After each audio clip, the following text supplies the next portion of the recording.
Just who could be breakout players this year for Pitt on a young team that you might not know about? Let me name some. It's on this episode of Locked on Pitt.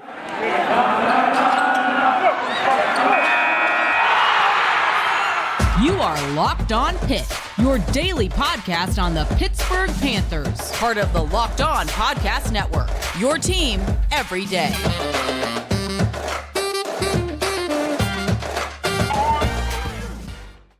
Welcome back to the Locked on Pitt podcast, everybody. I am your host, Nick Fairball, here on the Locked on Pitt podcast.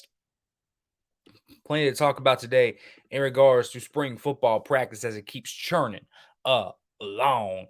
Encouraging signs to me from a lot of people that I'm hearing within the program and guys that you hear from. There's a lot of buzz around some youngsters, and I want to cover some of those guys today. But let me tell you, first of all, who the breakout star this year is going to be. Everyone always asks for this. Last year, I was thinking it was going to be Kanai Mumfield. I really do believe that Mumfield has a chance to be great this year, and I thought he showed a lot last year that proves he could be that. Obviously, that's another video for another time of why I think Kanai Mumfield's still really, really good, and I've seen people lose faith in him. Don't lose faith in Mr. Mumfield just yet, folks. But I'll tell you who is going to step into a big role this year that you might not know could be a star.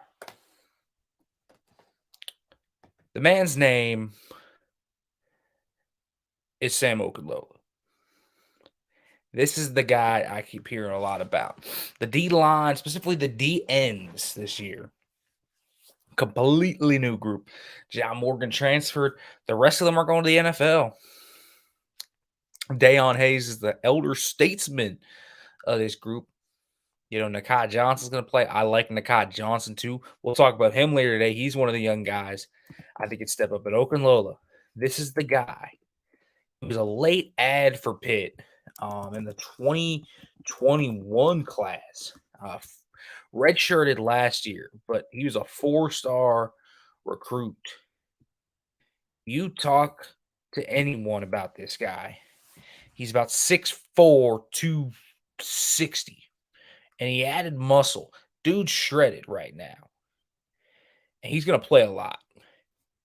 He's going to play a lot of football.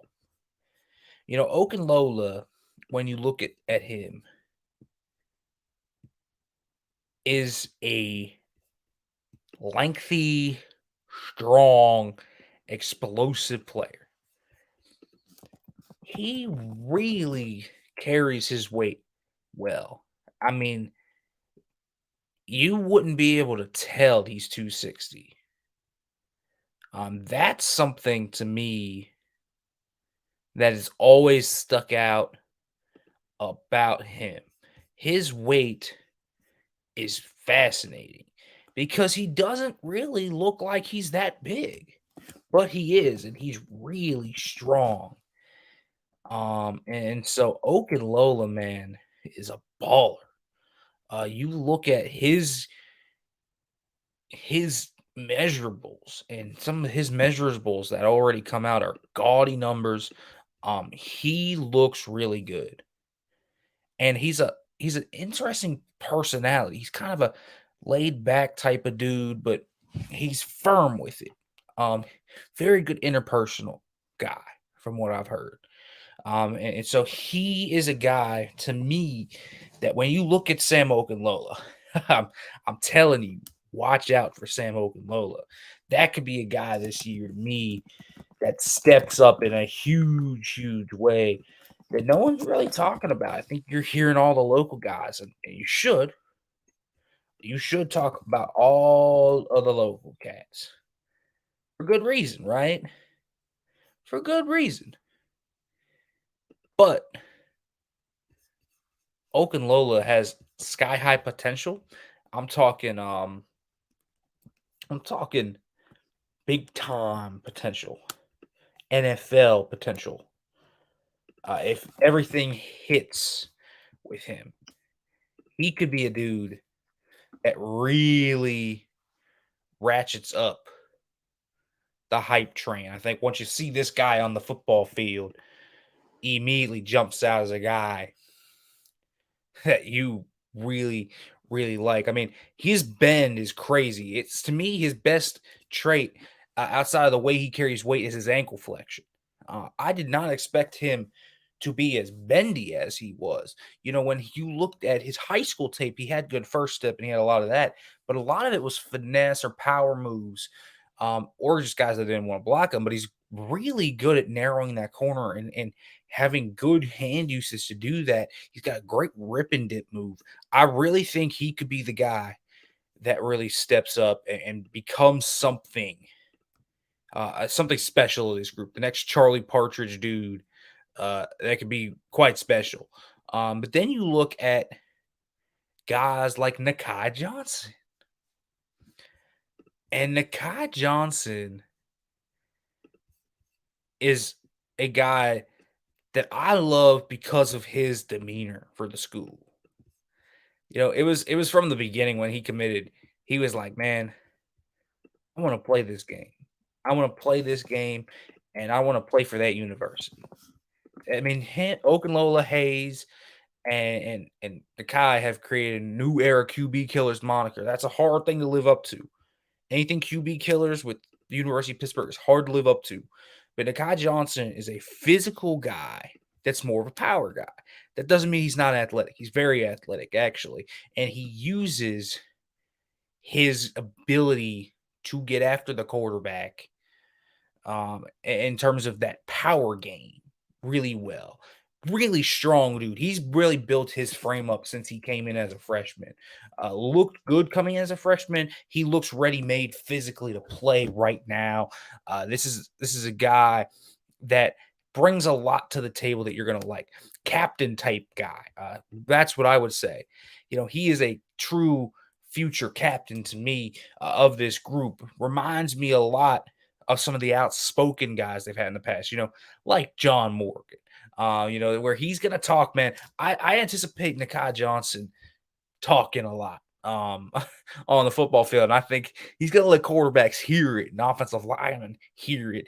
And he's a guy that you keep hearing about stuff in scrimmages. You hear about his demeanor and behind the scenes. All of it's really good together. But those are some of the guys on the D line. There's another guy I want to talk about on the D line too. That's coming up. But first, folks, want to let you know about FanDuel, because FanDuel, it's the official sports book of Locked On. And folks, tournament time.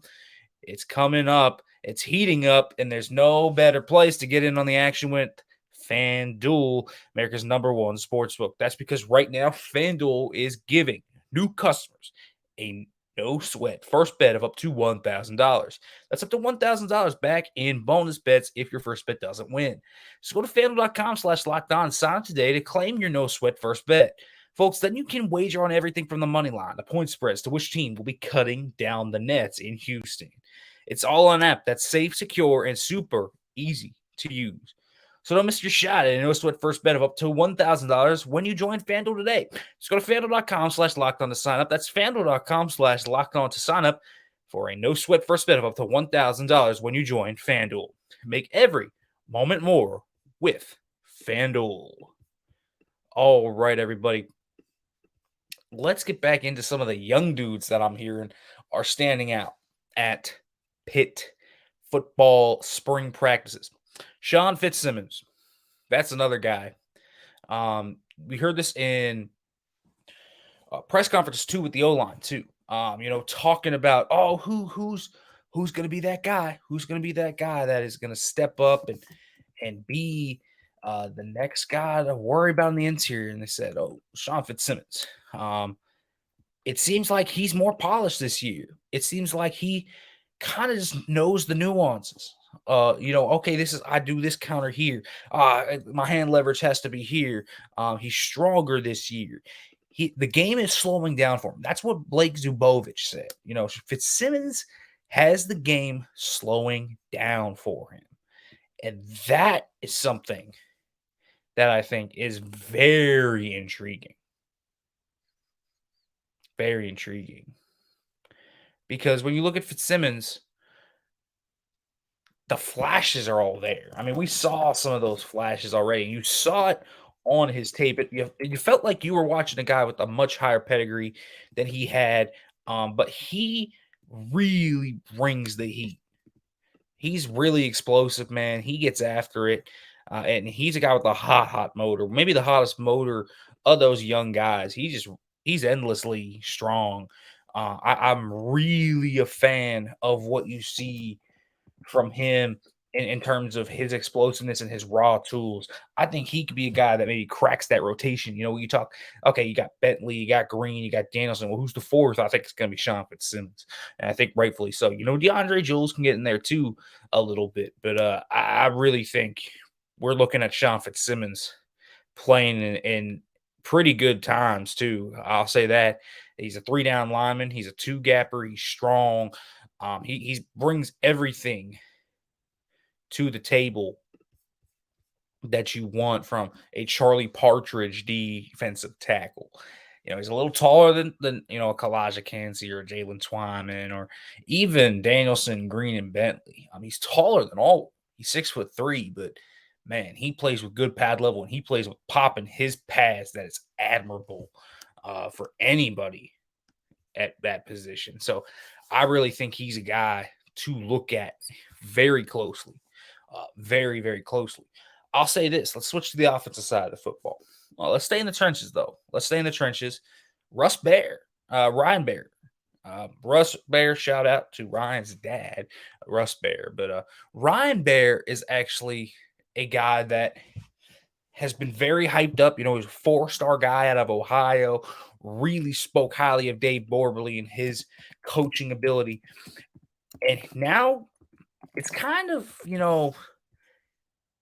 it's kind of like, okay, he's going to be a redshirt freshman.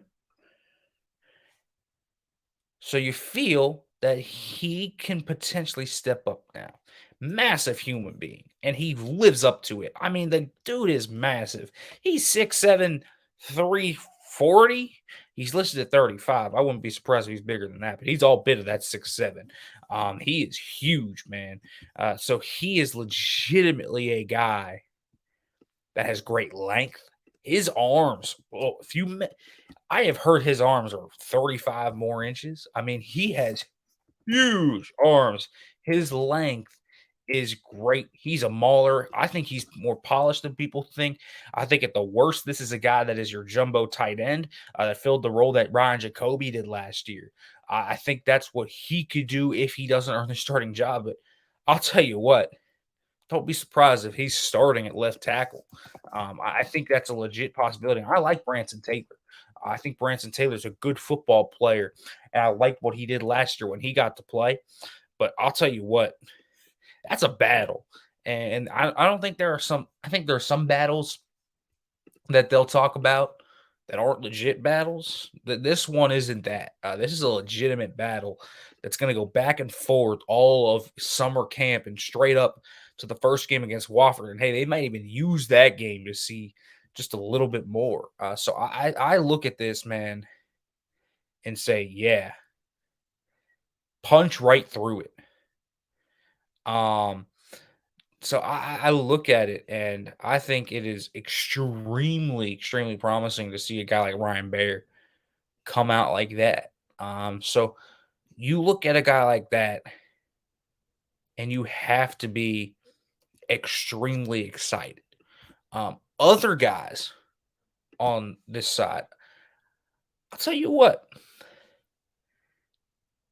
a guy that is really standing out to people right now is Christian Veir. He's it's really been a good buzz coming from that quarterback room. And they're taking risks and they're taking chances, and the defense is getting turnovers still. But Veir looks like a guy that's composed, and I've talked about him a little bit in that last video when we talked about Ferd Zukovich, who's having a pretty good spring too.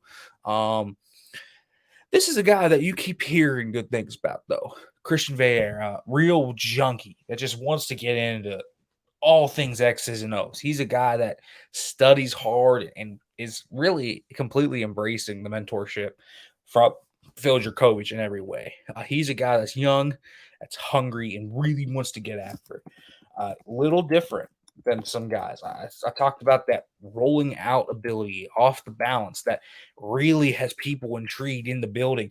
He makes some really nutty throws off balance, and that is something that people keep saying. You know, Christian Veir can make some throws that are going to really pop you, and you're going to be very excited to see some of those. I don't think he has an elite arm. I think he has a good arm, though. And people really like what this kid can bring to the table, man. So I keep hearing all about Christian Veir in circles around Pitt's program. I don't think he's going to start this year, but man, if Phil Dracovic does get hurt, and we know that is prone to happen based on the history of his career at Boston College, he could be really good, and he could have some really good opportunities just to kind of see what Veir can bring to the table. Just people are really excited about what he can do, and so I look at him as a guy that you should be extremely excited about. He's got good pocket presence, and he's a guy that can really actually has no trouble stepping up in the pocket and just running. You know, I think Pitt's had guys in the past that do that. You know, Kenny would do that. I don't think it's what he loves to do, but I think he can do it. He's a good rhythm thrower as well. So I think he fits a lot of what Frank Signetti wants in his scheme. He's good off play action. That's kind of he's a nice fit in that system. I think that they like him and what he brings to the table. So I'm very interested to see what Veir can do in the spring game. So you look at other guys on this team, you know, I keep asking, you know, wide receivers, you know, who's standing out in that wide receiver room? I'll tell you what, it's a battle in the wide receiver room, but it's hard to fully embrace anybody just yet. Nick McConaughey is a guy that has really gained some buzz, and you don't have to take it from me. I don't need a ton of inside info for this one. Pat Narduzzi just sings his praises all the time, and he's a guy that kind of works in as a weird hybrid. He's a big dude, and he's a walk on, but he's really athletic. Kanachi is a guy that can just fly. I mean, he floats. A very bouncy player, but he's 6'5", 205. So he can play in line a little bit. He'll play at that big slot position, and then he'll play outside and make jump balls. He's very interesting, but his athleticism is what makes him very interesting because he can be explosive. And I think that's what they like about him. He's made some signature plays already in games, in practices rather, in team periods, if you will. And people are really excited about what he brings to the table. I don't know if that means he's going to play this year, but I think it's something to look out for. You want a guy that can maybe get on scholarship, a guy that could potentially really take the game from here to here. I think he could be a guy that you just don't even see coming, just really out of nowhere in that regard. And so I don't know what to expect from him, but I'm interested in kind of what he brings to the table. The buzz around him, very, very, very palpable. Then there are just other guys that are stepping into a starting role that have buzz. I've talked about Javon McIntyre on here. I am fully on that train. I think Javon McIntyre is going to be really good. I mean, it's just hard not to see him being really good. I think he's a potential future NFL draft pick just off the base limited stuff I've seen. He really has it all that you want. He has ball skills. He's a hard hitter. He's a smart player. He's got great intangible qualities to him. He's a really, really grown kid for his age, too. This is a guy that is 20 years old and he acts like he's 30. That's kind of he sets the bar every day coming in and out of practice. And so I look at him and really, really like it. And his UCLA tape is awesome tape. It really is. He made some mistakes, some mistakes that you would chalk up to, oh, he hasn't played much. But man, he has the oomph to be something. I really think so there. And then you just look at one other guy in on that defense to me that maybe you haven't seen, and I keep saying it. It's Jordan Bass. Jordan Bass isn't here yet, but I keep just going back to him, and everyone says, "Man, he's so good." You don't know how good Jordan Bass is going to be until you see Jordan Bass. And his high school tape is absolutely electric. He's got crazy range. He's got safety level range at some points. His athleticism is special for the position. And so keep an eye on him. The buzz is still very real. He's not even on campus yet, and the buzz is still real around Jordan Bass. Well, those are just some young guys that I've heard are stepping up throughout practices. I wanted just to give kind of that context to it all. I still want to discuss, though, some things, maybe where they add still through the portal, guys that, you know, could be challenged for starting spots going here on out. We'll talk about that, folks. But as always, thank you for listening here to the Locked On Pitt podcast. And as always,